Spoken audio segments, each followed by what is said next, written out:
This might be the most useful piece of tech you can carry for under $40.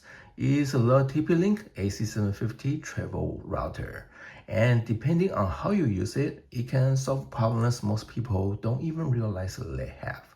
Better hotel Wi-Fi, don't set apps with restrictions, or even getting something like an hotspot 360 on a modern network. This tiny box handles all of it. Let's open the box. So here is the travel router. Okay, and what else we have?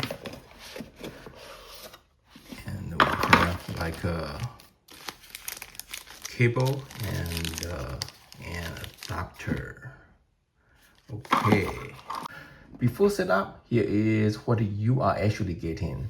Dual band AC750, 433 Mbps on 5 GHz and 300 Mbps on 2.4.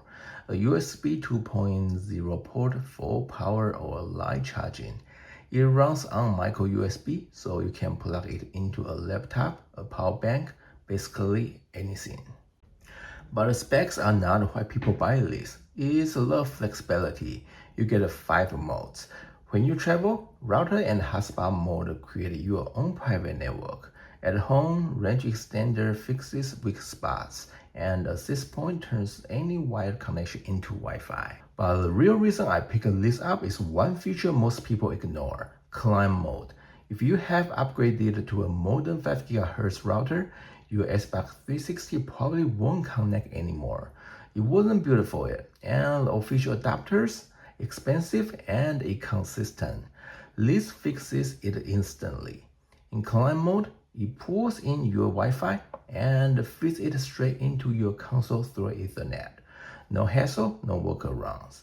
For something this small, it solves a very specific problem, and a lot of general ones too. Overall, TP-Link AC750 is a powerful, affordable networking Swiss Army knife. That's it for today's video. If you enjoyed it, don't forget to hit that subscribe button below. Take care, and I will see you soon.